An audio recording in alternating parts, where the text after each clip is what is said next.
being invited to MIT Media Forum is terrifying. I have to tell you that as I was sitting in the audience listening to all these incredibly bright people, I had a moment of panic. And I thought, oh my God, what if no one here has ever heard of Blurb? And right as I'm thinking that, my seatmate here that I just met, Frederick from SAP, leans over and he says, by the way, I want to introduce myself because I'm a huge fan. And I've been a customer since like 2007. So the question for any of you in the audience is, how many of you have ever even heard of Blurb? Well, that's even more than I thought. That's awesome. Okay. So what I'm going to talk about today is a little bit about who we are. I will talk a little bit about my backstory. And I want to really share with you what we do as a way to describe the learnings we've had along the way. Because we started in 2006 before there really was an EPUB, certainly not an EPUB 3 standard, before there really was social media and social communities, which are now amplifying distribution, and before things that we know now as agile development were really in place. And over the years, we've learned a lot, so I thought I would share some of those things with you. Okay, so the first thing is I do want to tell you my story. So I am a serial entrepreneur. This is my third VC-backed company in Silicon Valley. And here's how it goes. After the 1.0 bust, some of you look like people who may have lived through that. Yes, and I sold my second company. My first company was a company called Personify. It was behavioral segmentation and marketing analytics. My second company was Verb. It was a context search engine. And I sold both of these companies right after the bubble burst. And no, I don't have the villa in the south of France. I am still working. But you know what? After I sold that second company, I had a really profound insight, and that was, in a former life, I was a photographer and I worked for Eastman Kodak Company, and I needed a creative, cathartic moment. I needed to go back and do something creative. And so I got back into photography, which is really the birth of this company. And for those of you who are moving between jobs and functions, I actually encourage you to take a moment to think about what matters to you. Because through photography, I ended up with building a brand new company. Here's how it went. I started photographing entrepreneurs that I'd built companies with. And one by one, I'd email them and say, would you agree to spend a day with me? And we'd go out together and I'd take their photograph. And this was like medium format, film-based work. I used to work as a photographer, so there was like a day, right?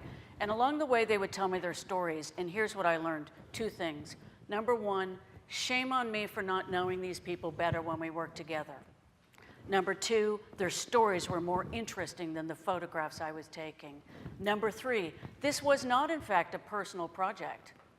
This was a community project, and somehow or other, holy crap, I needed to figure out a way to share this with all of these people.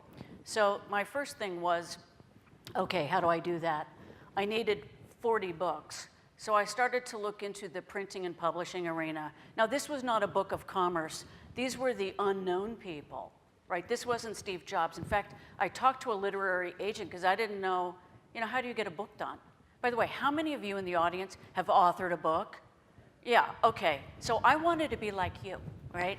I had no idea I don't want to be like you? Okay. No, I want to be like you as you would be today if you used our platform. Okay.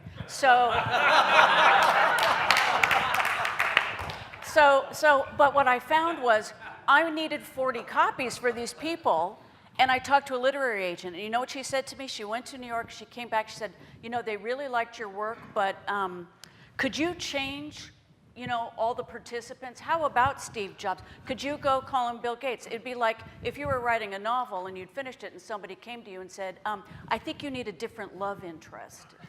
It's like, what is up with that? So I thought, well, no, I'm not going to photograph Steve Jobs. That's not the point of this book. And by the way, this book isn't even going to be for sale. I'm going to give it to these people. Well, I might as well have, put popcorn on my head or something. I mean, people were like, well, then why is it a book? And I thought, because it's a book. It's going to be beautiful. It's going to be awesome. I need 40 copies. And what I realized was to get this done, I was running into the offset problem of the minimum print run. You know, it was going to cost me 10 grand and probably 6 months of my time. And I thought, you know, these were really great people and they were great friends, but, you know, $10,000, not so much, right? So I wandered around seriously every month. I kept, because I was doing some other work, and every couple of weeks I'd look online for, like, there must be a way to do this. Come on, desktop publishing, hello, meets e-com backends. I built them, right? Hello. And digital printing. I was doing that at home out of Photoshop. And so I thought, there's a company here, let me go figure this out. Here's the lesson I learned.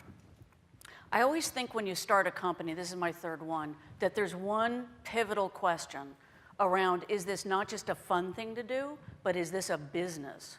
Is this a business? And the question for me was, or for us, became, could we make money on a book of one? What if you could produce a title and only one unit ever sold? Because if you could do that, you could transform the entire publishing industry. And from that one question, several people have talked today about asking the question, asking the unorthodox question. And my question was, I would rather have 100,000 people, each of whom made one book and bought one copy, than one person who made 100,000 unit sale. Because every one of those 100,000 people in the world would tell everyone they'd ever met about the book that they had just created because they're so proud of it. And so we had to reverse engineer back from that into, well, how could we make that possible? Okay, a few data points, because I figured no one here would know about us. So we're headquartered in San Francisco. We have an office in London, about 125 people. We launched in 2006.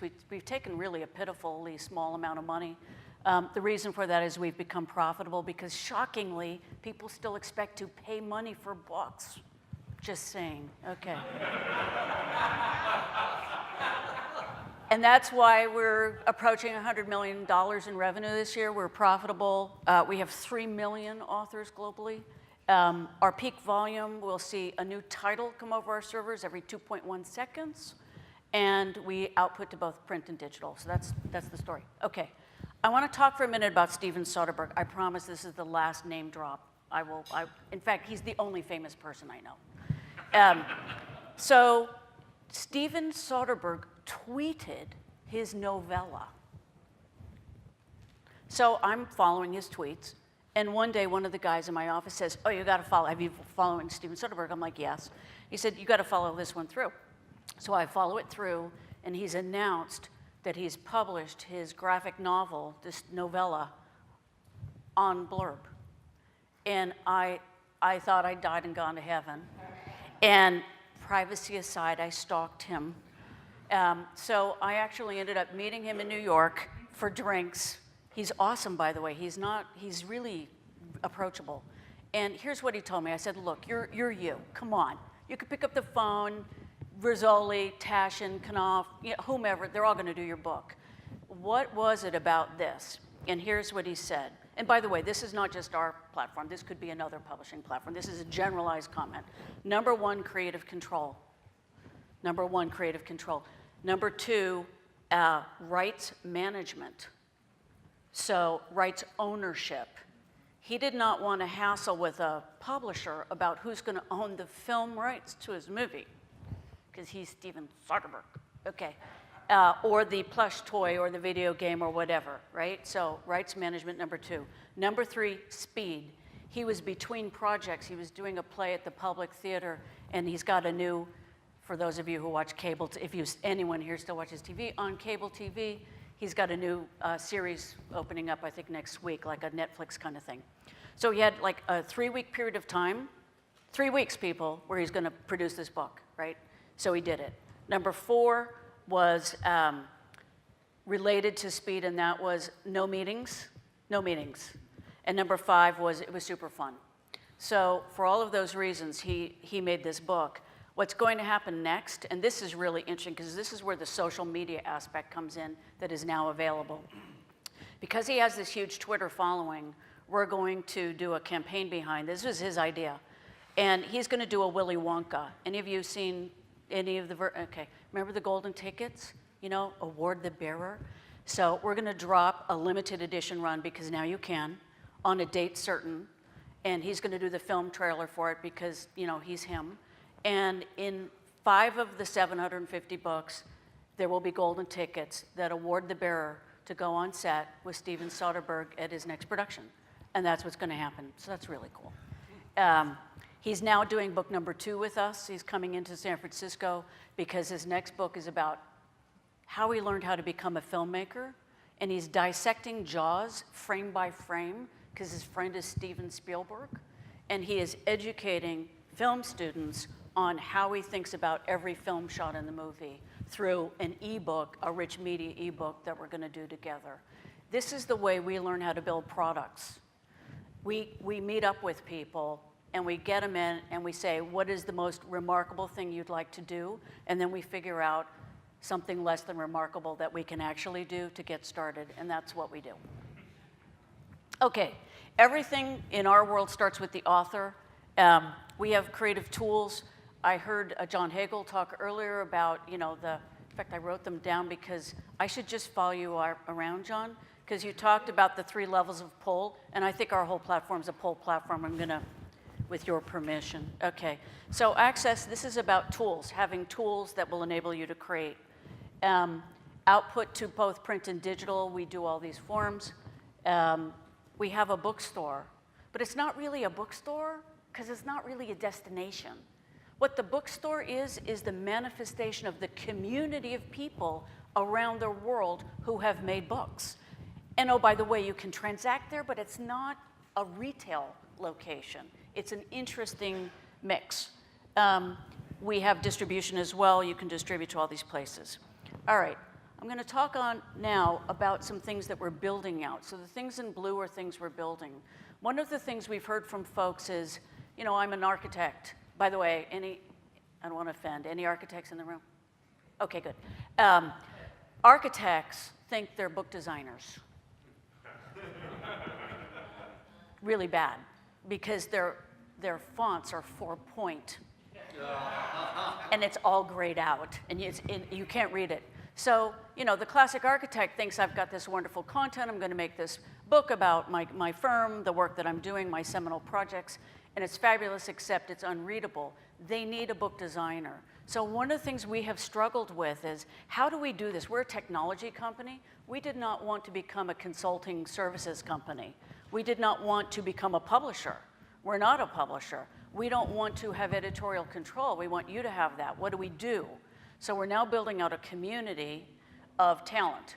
These are all vetted talent, because in the world of abundance, the filter is the value, right? The filter is the value in a world of abundance. And so it's, in our world, it's not about having 3,000 people in this network who can do editorial development work, copy edits, et cetera. It's about the 400 who have expertise that's relevant to the authors that we have.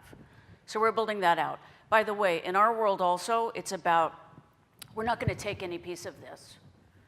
This is, we're matching people up through some algorithms, but we're not making money here, because we make money when the title gets completed and when you are delighted with it. You are so delighted with it and you are so proud of it that you're tweeting that thing out, you're putting it on your Facebook, you're putting it on your blog, and all of your friends are happy to talk about your book as well. So quality matters.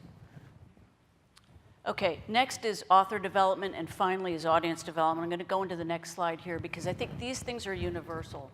So in the world of creation of books, you're either making a book, you're selling a book, or you're marketing a book.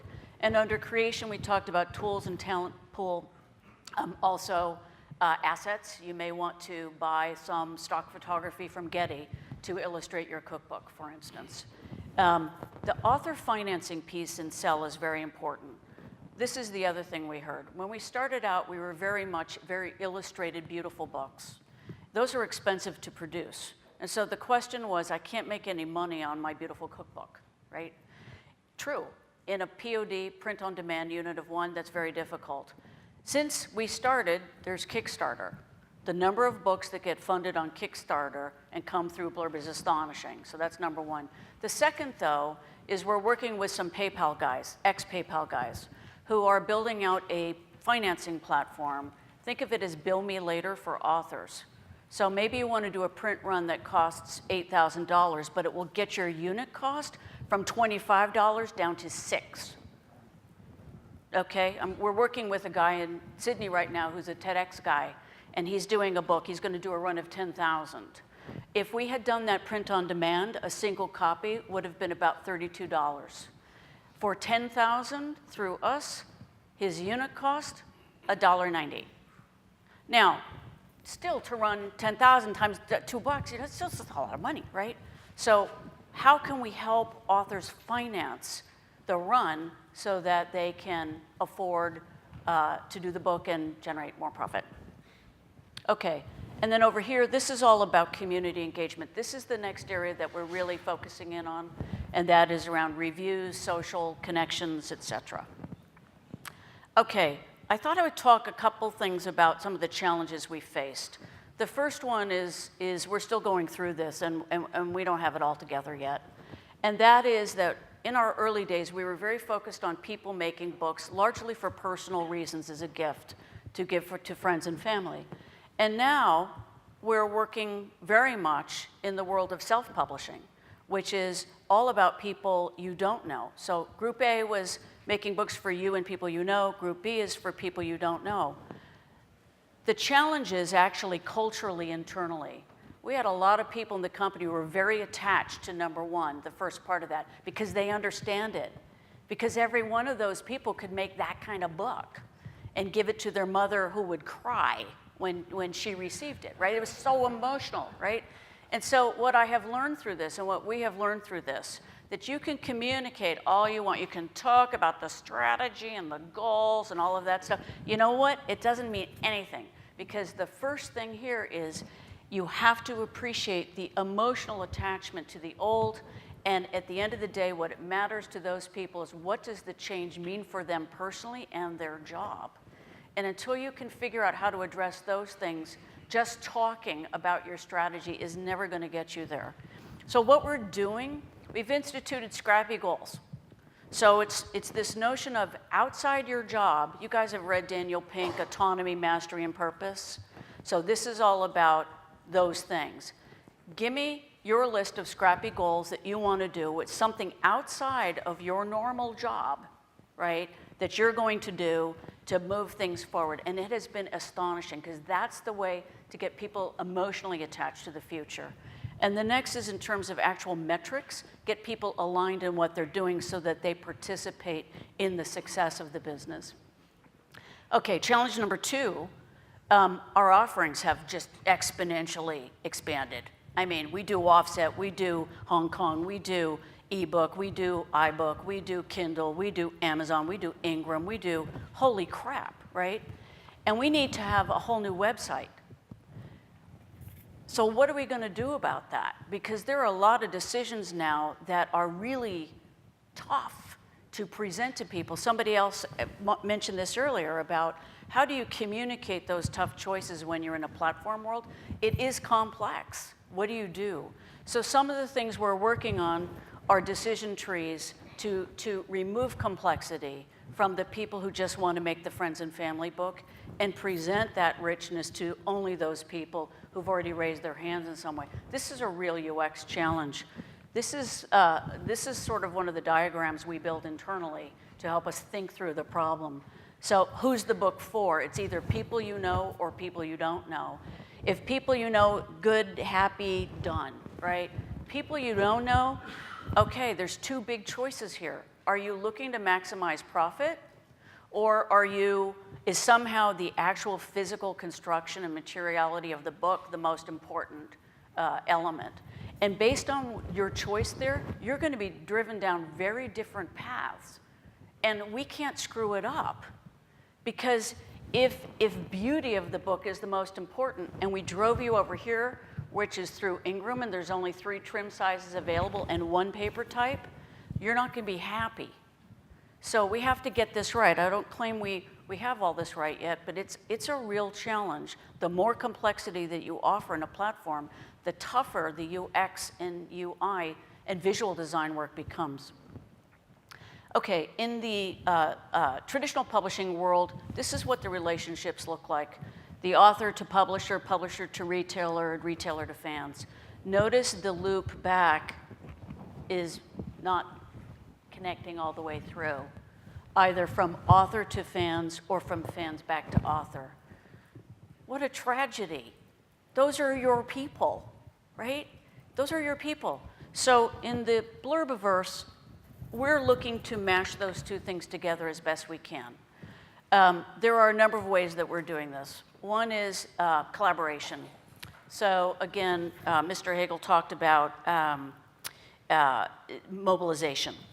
And I think we're definitely aggregating, we're giving access to tools, social, all of the social ways to connect, but mobilization is really interesting because how can we enable people to put work out, get feedback, iterate, and have the community comment back and back and back. Two great things happen. You make a better book, and you're building your audience along the way for the book, right? So that's where we're going. We really do believe that books actually enable connections, person to person. That's sort of a central theme in the company. A book shouldn't live out in the world. A book has an impact on the receiver, on the reader. And if we can make that connection from reader back to author and from fan to fan and author to author, that's a really happy place. Okay, so my final is, it's about where, it's about your ideas, and hopefully we are gonna help you make great books. At the end of the day, when I started this company, I wandered around at the beginning as I learned about how traditional publishing worked, and I sounded like John McEnroe.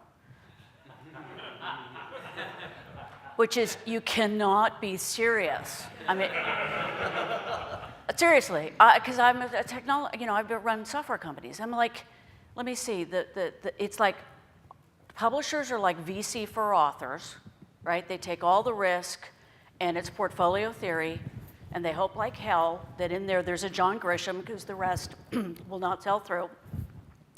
And then what happens is, increasingly, as the publishing industry has gotten all those pressures, those market pressures, it's becoming more and more a hit-driven business. And so, unless we all want to live in a world where John Grisham is the only thing we can read in books, this kind of thing, these kinds of platforms that enable open environments for people to publish and get their work out there and make it better is really the way it's going to happen, because I am personally a lover of books. I do not want books to go away in physical form or digital form. I read voraciously, as I suspect everyone in this room feels the same way. So we're on a mission to make sure that books, whether it's for the little girl who's reading her book like this, or whether it's me reading a book like this, and I do both, that those are here to stay. Okay, open for questions. Yeah.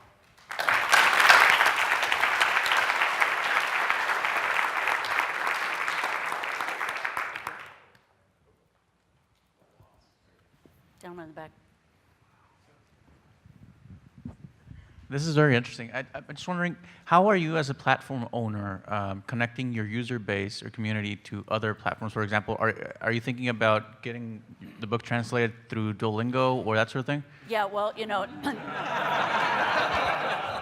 I'm all over that, right? Not yet, but coming soon. You know why? Children's books. Children's books on average have 300 to 500 words. And if you make that children's book in English, why shouldn't that be available in 90 bajillion languages in real time? Totally. So very interesting. With respect to connecting to other platforms, you guys know Goodreads. So for instance, reviews of blurb books happen on Goodreads now. Kirkus reviews. So a number of things like that we're trying to connect up to other platforms. I mentioned Getty, stock photography. You need some better images of lasagna than the one you took, which looks glutinous and horrible. You can pull images from Getty. That would be another example. Overdrive. Yeah. I think Overdrive is a beautiful linkage for platform, because people who love books are always taking them out digitally from libraries. Yeah. I belong to 2 libraries, Boston Public and my local library. And so why not extend that into being able to download them and buy them from your site? You're just, See, and Overdrive is linking to almost every library in the United States. my product team will be like, oh, you came back with more things for us to do. What a good idea. Actually, that's a great idea. I love that. Yeah. So I have a short question for you. Because Apple is also trying to help authors publish, and Amazon claims to be helping authors publish. And we're looking at what's happening with Amazon and Hachette these days. Yeah. How is Burb going to compete with Amazon? Well, our stated goal, in fact, is to be the alternative platform to Amazon. Because Amazon, in that last picture I showed with the connectivity back from author to reader and social, okay, Amazon wants to own the relationship with you. Amazon wants to, and by the way, brilliant business model, Amazon then, after you've bought that book, wants to sell you a bag of dog food. No, I'm not. You know this, right? I mean, I'm in too, right? So they are not motivated to create a community at all, and in fact, quite the opposite, because they want to own that relationship. We think that as we're going forward here, that those connections between people, between makers, sharers, and that community are critical, and that there will be a place where people will want to congregate, make books, share books, and get the word out about their books. I'll make one other specific comment. It's a little bit of a blurb specific thing, but you'll get the idea. So when you make a book with us, you get for free a widget. It's look inside the book, right? It's your book. It's a personal storefront. And so however many books you've made, you get your personal storefront. You can display that on your site, but here's what's better. On every one of your friends, they can put it on their Facebook page, their blog page, on everybody's site. So you start building a community where you are building in built-in distribution of like-minded souls. So forget people who bought this, also saw that. How about people you know who saw this and feel so strongly about your book that they're representing it on their blog? That's the win. It's community. Yeah. Yeah. It's easy because you got the mic right there. Yeah. Then we'll go more. Congratulations on your success so far. Thank you. It sounds like the problem you have now is that you're missing another side to your market, which is developers. So my question is, why are you trying to solve a delivering user experience to multiple segments problem by doing all of the user interaction, user experience design by yourself? We don't do all the user interaction and user experience design by ourselves is the short answer. So we have a team internally, but we work with external people all the time. In fact, right now on our whole website design, we're working with a third party to help us build it. Still your website, you're just outsourcing the work. That's true. Creating incentives for another side of the platform to go and experiment with different user experiences. Yeah, that's a good idea. Yeah, no, that's a good idea. You know what? This brings up a really interesting problem for people like us. When you have a platform, there are so many places to go, and it's always a question of prioritization, because our chief product officer, by the way, we have many women executives in our company, go figure. So Donna is brilliant at sequencing things. She's really good at taking the idea and working it back and saying, okay, if that's where we want to get to, here's where you have to start today, and that's going to be a 12-month journey. So, but all of that openness is all where we're headed. Yeah. Let me come to you got your turn already. That gentleman in blue shirt. Do you see a transition between readers to writers and writers to readers, and is it a major engine of Blurb? Yes, 1,000 times, yes, we already see that. The people in the talent pool who provide editorial, guess what? They're writers.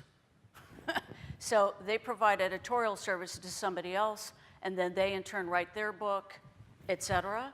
So in this collaborative environment where it becomes, you become each side of that is what ends up happening. Readers are becoming writers. And writers are becoming, well, writers have always been readers. Yeah. It's going the other way. Yeah. Are you seeing private communities around books, or are most of the authors leveraging Facebook and other public communities? So far, it's the big ones. It's Facebook and other big communities because they're going after awareness. But I think that there are some sectors. As you guys know, writers' associations are huge, right? So within, like, there's the National Children's Book Illustrator and Writers Society, like, whatever that acronym. Within that community, children's book is huge at Blurb. There's a whole sub-community within that community that's all about Blurb, or Blurb books. Yeah. Yeah. I'm working with the headmaster of the school, and we're looking at Evernote and other ways for kids to collect their work and have reflective learning and things of that nature. And we're coming up with this idea of a portrait of a graduate. And I'm thinking of your work as kids could take their work and then synthesize it to demonstrate what they've done over a period of years. Have you worked at all with kids? Yes, all the way from third graders to do exactly that, all the way up to, there are many design schools in the United States whose now all the graduate theses work are produced in Blurb books. So it's the not just the ta-da, but the process of, the making of in the background. Small subroutine on that one, and then I'm off. Okay, so this is really a personally great story. So my niece, Allie, is one of these kids who's really bright. And she's like more than a little ADD. So she doesn't test well, but she's really bright. She'd been writing poetry since she was young, since she was, in third grade, and now she's in 6th grade, right? So she was young, and her mom, my sister, has been keeping all these poems. And so she was supposed to get into the Gates program, Bill Gates, the Accelerated Learning Program. This is up in Seattle. And she shows up for 6th grade, and she's not in the class. And my sister is like, what's up with that? So she goes into the school and says, you don't understand, this kid will be like bored out of her mind if you put her in the normal class. And the teacher's like, well, we're running out of space. So Catherine talks to her and she says, but she's really bright. And the teacher says, what can she do? Cass says, I'll be back, because we had just produced a book of her poems. And I made her type them and choose her font for the poems. And I literally had her at my house. She made the book. I showed her what to do, and kid-like, she's, on it, right? I'm in the shower. I come out, it's done, right? And this book is awesome. And I gave her mom and her a few copies. Catherine rolls into the school with the book in the manila folder, gets an email that night, and answer is, Allie's delighted to be in the new class.